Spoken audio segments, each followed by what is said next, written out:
তোমার বিপদের সময় যে বন্ধু বা যে কাছের মানুষটিকে হাসতে দেখবে সে কখনোই তোমার কাছের মানুষ নয়, বরং তারা এতটাই দূরের, এতটাই পর যে কখনো কখনো তাদের সাথে শত্রুরও তুলনা করা চলে না। তাই সবসময় চেষ্টা করতে হবে এই মানুষগুলোর থেকে যতটা সম্ভব দূরে থাকা যায়। হ্যালো এভরিওয়ান, নমস্কার। কি অবস্থা, কেমন আছো সবাই? আশা করছি খুব খুব ভালো আছো সবাই। আমরাও ভালো আছি তোমাদের আশীর্বাদে। তো চলে আসলাম নেক্সট ডে আরেকটি নতুন ভিডিও নিয়ে তোমাদের সামনে। আর তোমরা যে যেখান থেকে আমার ভিডিওটা দেখছো তোমাদের সবাইকে অনেক অনেক ওয়েলকাম। আশা করছি ভিডিওটা ভালো লাগবে তোমাদের কাছে একটাই রিকোয়েস্ট করব, স্কিপ না করে পুরো ভিডিওটার সাথেই থেকো।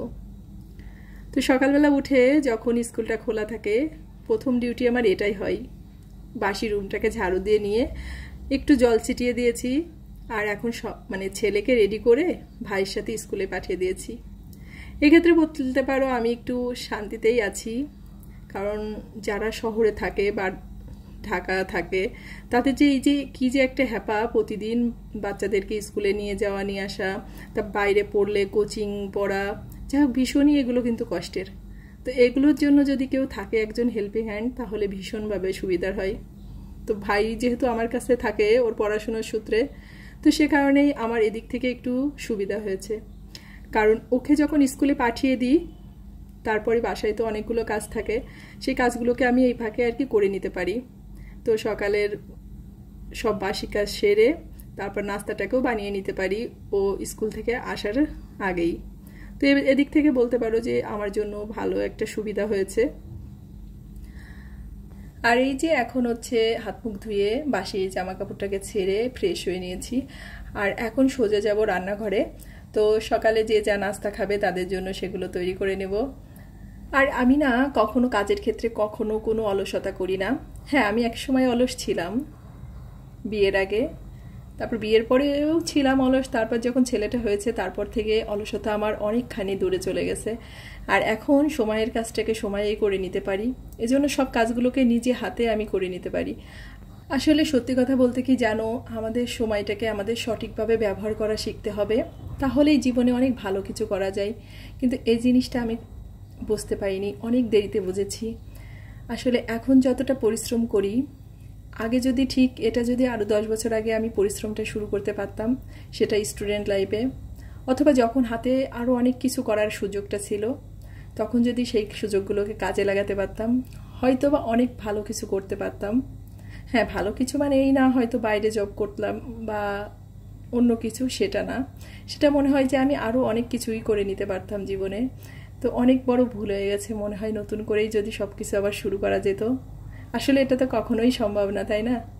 তো যাই হোক, এখন যেভাবে আছি সেভাবেই চলতেছি এবং চলার চেষ্টা করতেছি, এবং সময়টাকে সঠিকভাবে ব্যবহার করা শেখাচ্ছি ছেলেকে, যাতে আমি যে ভুলগুলো করেছি আমার সন্তান যাতে সেই ভুলগুলো না করে।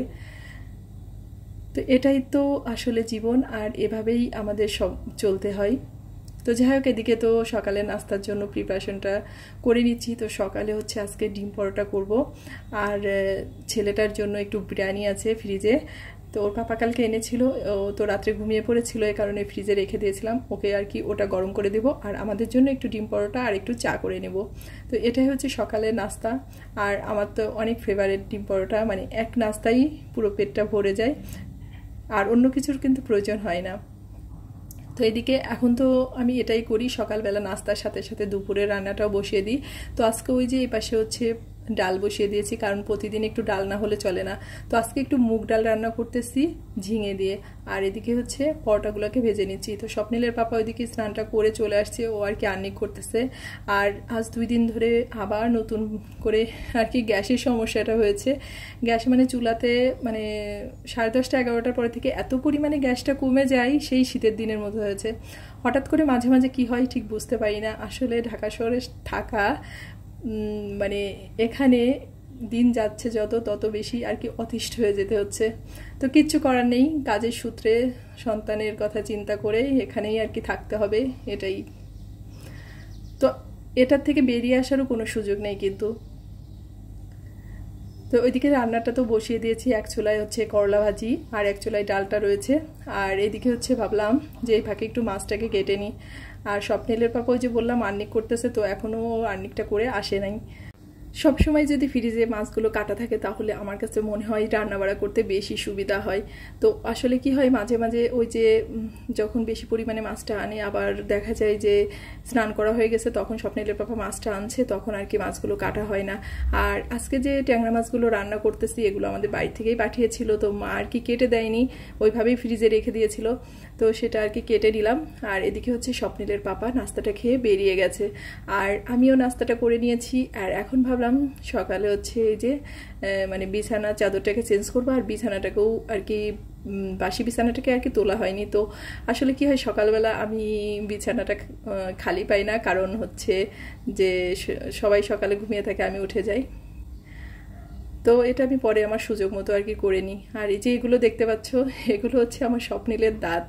সে আজ 2 সপ্তাহ ধরে যে দাঁতগুলো উঠেছে, তো সেগুলোকে সে জমিয়ে রেখেছে।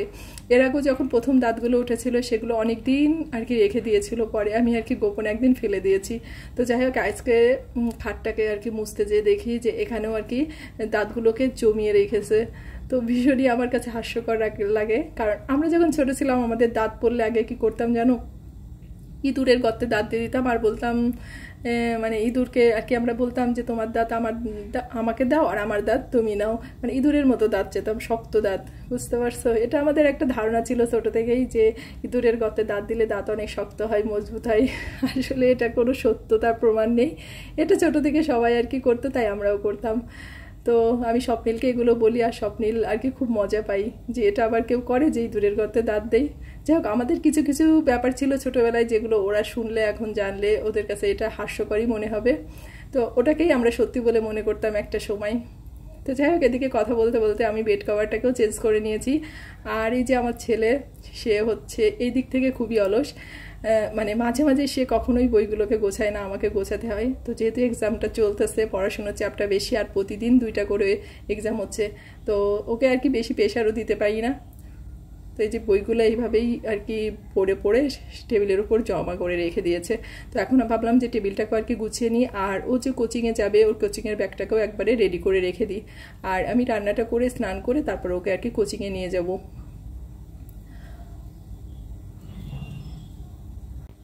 তবে সংসারের কাজগুলো করতে কিন্তু খুব একটা বেশি সময় লাগে না। আমার মনে হয় যদি সময়টাকে হাতে ধরে কাজগুলোকে ধারাবাহিকভাবে একটা রুটিন মাফিকভাবে করা হয়, তাহলে আমরা মানে প্রতিদিনের যে কাজগুলো থাকে সেগুলো আমরা সময়ের মধ্যে শেষ করে নিতে পারি। আমার কাছে মনে হয় যে আমার সকালে 2টা ঘন্টা সময় যদি আমি হাতে পাই, সকালে যে কাজগুলো থাকে, দুপুরের রান্না বাড়া সব কিছু আমি 2টা ঘন্টা সময়ের ভিতরে আর কি করে নিই। তার জন্য আমি কোন কাজটা কখন করব সেটা আসলে নির্ভর করে প্রত্যেকের ফ্যামিলিতে যেভাবে কাজগুলো থাকে তার উপরে। তো আমি কি করি, যখন যেটা আমার সুবিধা মতো হয় আমি তখনই সেই কাজটাকে করে নিই, কারণ যতটা পারি আমি কাজগুলোকে এগিয়ে রাখার চেষ্টা করি। সবার কাজ বা সবার কাজের ধরন কিন্তু একরকম নয়। আমি যখন কাজগুলো শুরু করি একবারে কাজগুলোকে কমপ্লিট করে তারপরে রেস্টিং, কারণ আমি কাজ করতে করতে শোয়া বসা বা গল্প করা এটা আমার মোটেই পছন্দ হয় না। কারণ আমার মনে হয় আমি যতক্ষণ ধরে গল্পটা করব বা অন্যান্য মানে কারোর সাথে আড্ডা দেবো, তখন আমার যে কাজগুলোকে আছে সেগুলোকে আমি করিনি। তো এ কারণে অনেকেই পর হয়ে গেছে আমার থেকে, অনেকেই দূরে চলে গেছে, কারণ কেউ যদি আজকাল কাউকে সময় না দিতে পারে তাহলে তার সাথে কেউ বন্ধুত্ব রাখতে চায় না বা তার সাথে কেউ সম্পর্কটাকে রাখতে চায় না। কিন্তু তো যাই হোক, এগুলো আমার কাছে খুব একটা ম্যাটার করে না, কারণ আমি কিভাবে চলবো, আমার কিভাবে চলতে হবে বা আমি কি করব কি না করব সেটা আমাকেই ডিসিশন নিতে হবে, কারণ আমার কাজগুলো কিন্তু কেউ করে দেবে না, বা আমার মানে অসময়ে কাউকে আমি পাবো না আমার কাছে। তো ওইদিকে বিছানাটাকে গুছিয়ে নিয়ে আসলে গরমটা আবার আগের মতো পড়তে কিন্তু শুরু করেছে, ভীষণই মাথাটা ব্যথা করতেছিল আজকে হঠাৎ করে। তো ভাবলাম একটু নারিকেল তেল দিয়ে দিই, তো তার সাথে একটু অ্যালোভেরা নিয়ে নিয়েছি। তবে আজকের অ্যালোভেরাটা আমি হচ্ছে ব্লেন্ডার করে নিইনি, একটু আর কি চামচ দিয়ে অ্যালোভেরাটাকে নিয়ে তারপর তেলের সাথে মিশিয়ে আর কি মাথায় দিয়ে নিচ্ছি। আসলে মাথায় দিলে অ্যালোভেরাটা অনেক ঠান্ডা ঠান্ডা লাগে, তো ভীষণই ভালো লাগে। আর এখন হচ্ছে তেলটাকে মাথায় দিয়ে স্বপ্নিলকে একটু পরিয়ে তারপর দুপুরে একটা রান্না বাকি আছে, 2টা রান্না হয়ে গেছে, সেটা হচ্ছে মাছটাকে রান্না করব।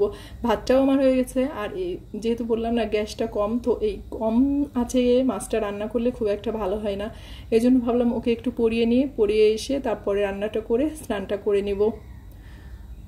তো আজকের আমার ভিডিওটা এ পর্যন্তই। আমার ভিডিওটা যদি তোমাদের কোথাও কারো এতটুকু ভালো লেগে থাকে অবশ্যই ভিডিওটাকে একটা লাইক করো, একটা কমেন্ট করো, আর অবশ্যই চ্যানেলটাকে সাবস্ক্রাইব করে দিও, আর অবশ্যই শেয়ার করতে ভুলো না। ভালো থেকো সবাই। তোমাদের সাথে দেখা হচ্ছে আমার পরবর্তী ভিডিওতে।